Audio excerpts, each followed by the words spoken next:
She dressed seductively, swaying her broad hips to be able to catch the attention of rich men. This way her dream of marrying a rich man will be fulfilled. Once upon a time, there lived a young woman named Deborah. Her beauty was so striking that it became the talk of not only her village but of neighboring ones too. Men from far and wide admired her, often gathering just to catch a glimpse of her, and even mothers spoke that she was a gift from the heavens. Yet, despite this gift of beauty, Deborah had a trait that drew equal attention. She was hopelessly lazy.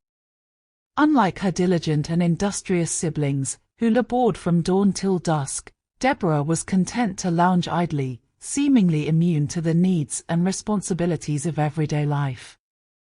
Her parents had tried everything to encourage her, advising and scolding in turns, but all their words fell on deaf ears. Being the youngest child and doted upon since birth, Deborah was accustomed to the pampering that shaped her into the person she was. Her elder siblings took up every household duty, cooking, cleaning, even washing her clothes, while Deborah simply watched, her hands idle. Even the farm chores, grueling as they were, fell solely on her siblings' shoulders.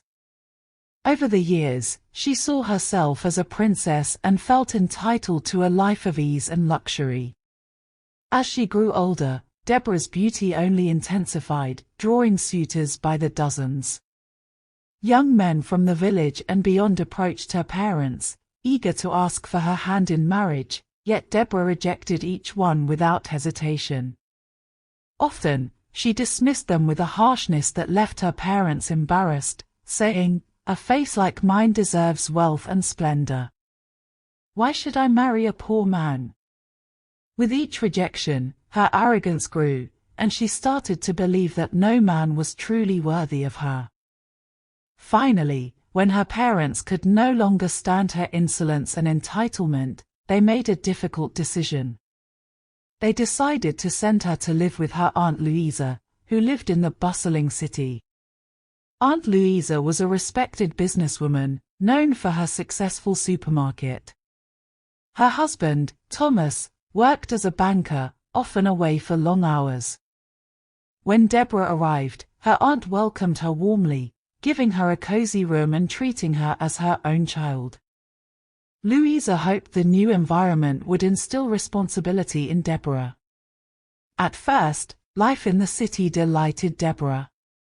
But soon, Louisa's patience began to wear thin as she saw Deborah lounging about, ignoring suggestions to either attend school or learn a useful skill. Louisa explained that beauty alone would not sustain her, encouraging Deborah to think about her future. But Deborah resisted, claiming, "My beauty is all I need, it will open doors that hard work cannot." Frustrated, Louisa laid down an ultimatum. Deborah had to choose a path, or she'd have to find somewhere else to stay. Reluctantly, Deborah agreed to help out at her aunt's store. Louisa, relieved, promised to reward her generously if she was dependable. One fateful afternoon, while working at the store, a charming young man named Stephen walked in. He was drawn to Deborah's radiant beauty, and after a few visits, he introduced himself. He was polite, well-spoken, and had a steady character, qualities that Louisa admired. She encouraged Deborah to give him a chance, noting that Stephen was one of her most dependable customers. Hesitantly, Deborah agreed to go on a date with him. During their outing, Stephen shared his dreams and plans, revealing that he was a budding businessman. He earnestly expressed his desire to make a life with Deborah, even promising to set up a store for her to manage if she wished. But Deborah was unimpressed. She craved a life of glamour, filled with luxuries, and saw no appeal in the idea of working in a store. Around that time, Deborah formed a friendship with two women, Sandra and Bianca, who frequented her aunt's supermarket. They arrived dressed in the latest fashions, dripping in jewels, and spoke of adventures that left Deborah entranced. They described luxurious parties, sparkling jewelry, and travel to exotic places, stirring a longing within her. Slowly, Deborah began to drift from Stephen, drawn in by the allure of Sandra and Bianca's high society lifestyle. One evening, Sandra and Bianca extended an invitation to Deborah to celebrate a birthday in another state. She knew her aunt would not approve of such a trip, so she packed her bags in secret and slipped away with her new friends. Over the weekend, Deborah reveled in the opulent parties and lavish settings. She tasted the life she had always dreamed of, a life of excitement and endless indulgence. Yet, little did Deborah know, the choices she was making would lead her down a path with unforeseen consequences, testing everything she thought she valued. As time passed, Sandra and Bianca started revealing the truth behind their glamorous lives, a truth disturbing than Deborah had imagined. They confided in her that their wealth and lavish lifestyle were funded by seducing wealthy, older men, convincing them to marry them, and then ensuring that they were written into the men's wills. Eventually, they inherited vast fortunes after these men passed away. Deborah was stunned at first, unable to reconcile the glittering lives of her friends with the shadows that funded them. But her initial shock quickly dissolved into fascination and envy, as she imagined herself adorned in jewels, dressed in fine silks, and traveling to exotic destinations, all without lifting a finger. Consumed by her desire for wealth, Deborah begged Sandra and Bianca to find her a wealthy, elderly man to marry. After a brief hesitation, the two friends agreed to help her but warned her to be careful.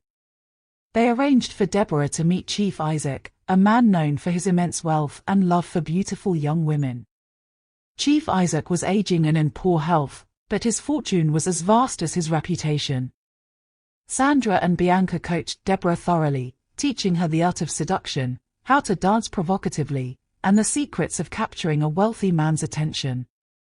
On Chief Isaac's birthday, Deborah arrived dressed in an outfit that left little to the imagination. Her shimmering dress clung to her figure, her eyes sparkled with confidence, and she danced with a boldness that drew every gaze in the room, particularly Chief Isaac's. By the end of the evening, the chief was captivated and invited Deborah to his home, an invitation she accepted eagerly. As they settled into his luxurious mansion, he pulled her close, intending to make her his lover. But Deborah surprised him by gently pulling away. With a steady gaze, she revealed that she was a virgin and had sworn to only give herself to the man she would one day marry. Chief Isaac was taken aback. He found it hard to believe that a woman with such allure and skillful charm could be untouched.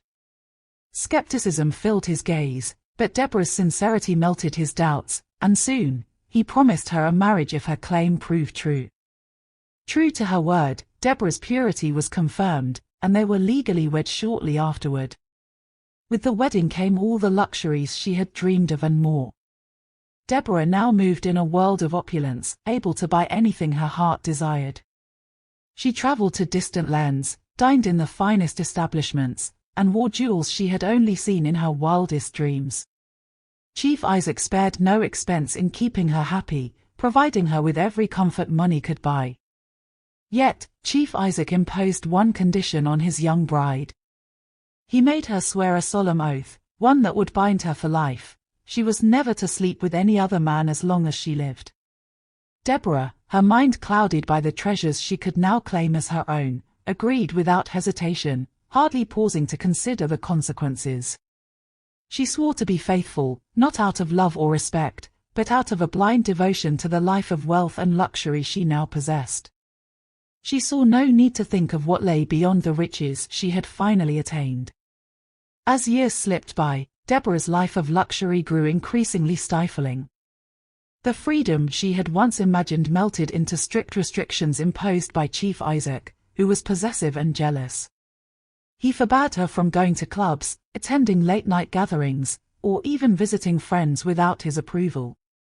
While he allowed her to spend money lavishly, the gilded cage he kept her in felt smaller with every passing day. She had all the riches she could ever dream of, yet her spirit felt shackled, weighed down by his control. One afternoon, when Chief Isaac left town on a business trip, Deborah seized the rare opportunity to visit Sandra and Bianca. Seated with her friends, she unleashed her pent-up frustrations, pouring out her longing for the freedom she once took for granted. Sandra, listening closely, leaned in and proposed a sinister solution. Why wait for him to die? He's old and already sick. You're in his will, just help nature take its course. Deborah was stunned and stared at Sandra in shock, hoping Bianca would disagree. But Bianca nodded, adding with a dark smile, just do it subtly. A little each day, in a way no one would suspect. At first, the idea horrified Deborah. She couldn't imagine herself capable of such a deed. But as she returned to the mansion, the thought lingered, twisting and taking root in her mind. In time, her desperation for freedom overtook her doubts. Eventually, she went to see a local herbalist, who provided her with a tasteless, undetectable poison, warning her to administer it in small amounts each night. When Chief Isaac returned from his trip, Deborah greeted him warmly, serving him a lavish meal, her heart pounding with the hidden intent behind her smile. But as she prepared the food, an overwhelming fatigue came over her. Her vision blurred, and, suddenly, she collapsed to the floor.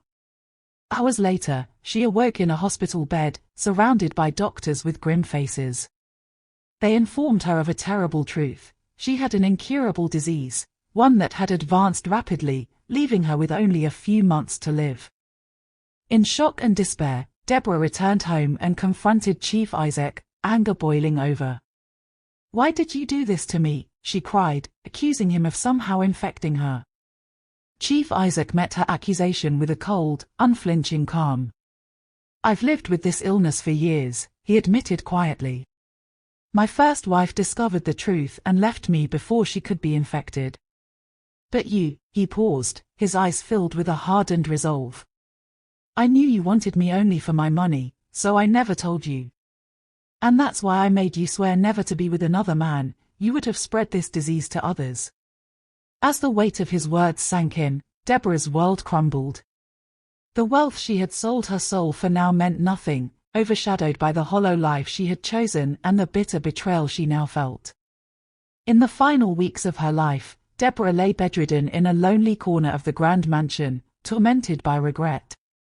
Her lavish possessions surrounded her, reminders of the choices that had led to her ruin.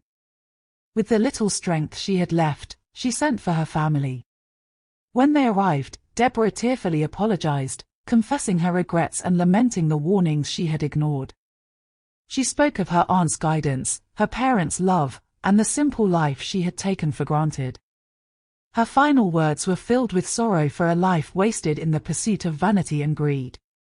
A few weeks after Deborah passed, life resumed its rhythm. Her memory faded quickly, and those who had known her moved on, as if she had been no more than a brief, passing shadow.